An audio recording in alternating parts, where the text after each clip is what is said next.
In the previous module, we examined the closing process, recordation, and the legal responsibilities that licensees have in ensuring the proper transfer of ownership and possession. We also explored the preparation and filing of the affidavit of property value, as well as the risks associated with pre- and post-possession scenarios. Those topics naturally lead us to the next major component of the closing process: understanding settlement procedures and the financial aspects of closing. This module focuses on the various costs, prorations, and customary charges that buyers and sellers must settle at closing under Arizona real estate law, as well as the licensee's duties in explaining and verifying these expenses. The settlement statement, often referred to as the closing statement or closing disclosure, in residential transactions governed by the Real Estate Settlement Procedures Act,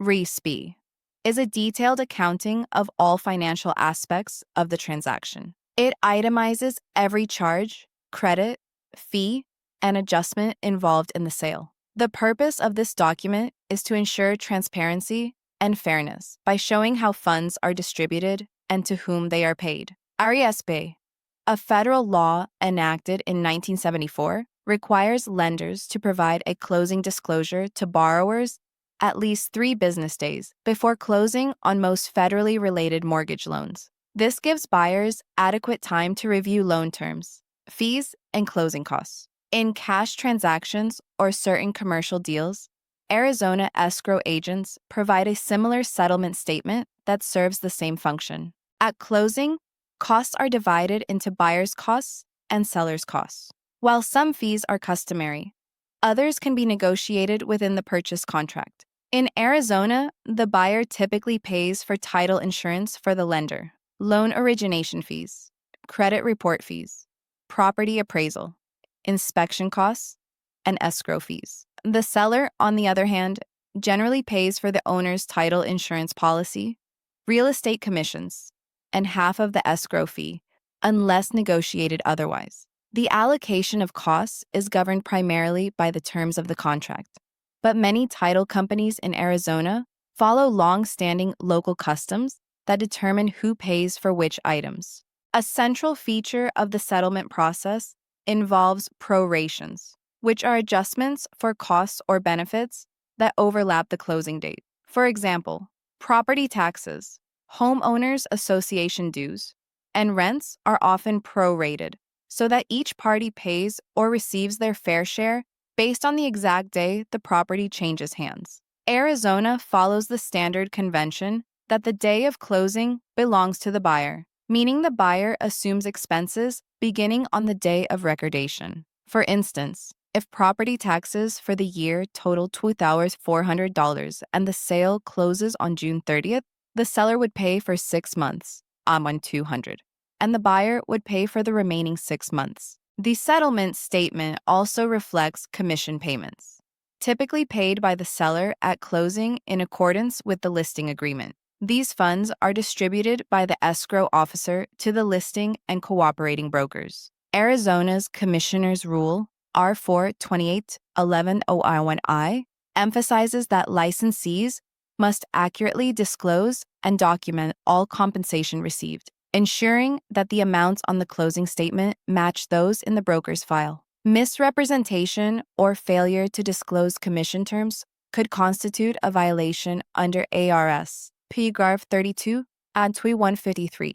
which governs disciplinary actions against licensees. Additionally, RESPA and Arizona law prohibit certain unethical practices, such as kickbacks or referral fees between settlement service providers. For example, if a broker refers a client to a title company in exchange for payment or incentives, that would violate RESPA's Section 8 anti-kickback provisions. Licensees may recommend service providers, but must do so based on professional merit and client interests, not personal gain. Licensees also play a key role in explaining closing cost disclosures and ensuring clients understand their financial responsibilities. For example, if a buyer's loan estimate underestimates actual closing costs, the agent should assist the buyer in reviewing the closing disclosure and clarifying the differences. This includes verifying that lender fees, insurance premiums, prepaid taxes, and escrow impounds are correctly calculated.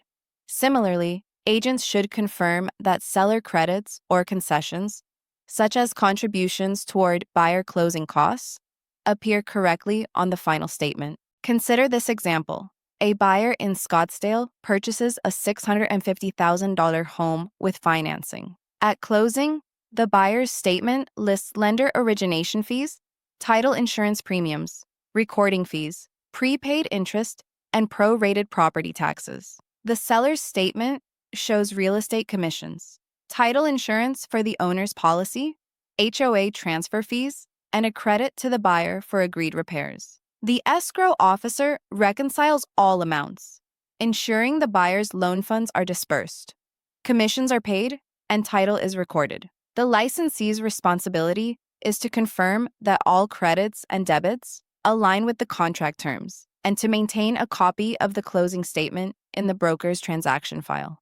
Discussion. What is the primary purpose of the settlement statement or closing disclosure? Answer. It provides a detailed accounting of all costs, credits, and fees in the transaction, ensuring transparency and accuracy for both buyer and seller. Why are prorations necessary in real estate closings? Answer. They ensure that expenses and benefits, such as property taxes and HOA dues, are divided fairly between buyer and seller, according to the exact date of closing. What role does the licensee play in reviewing closing costs and disclosures? Answer.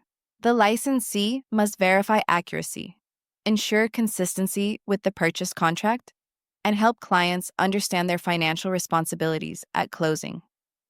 Review summary. Understanding settlement procedures and closing costs is a vital part of completing a real estate transaction ethically and accurately. The settlement statement or closing disclosure provides full transparency of how funds are allocated, preventing disputes and ensuring compliance with both Arizona and federal laws. Buyers and sellers each have typical but negotiable costs, and prorations guarantee fair financial distribution based on the date of transfer.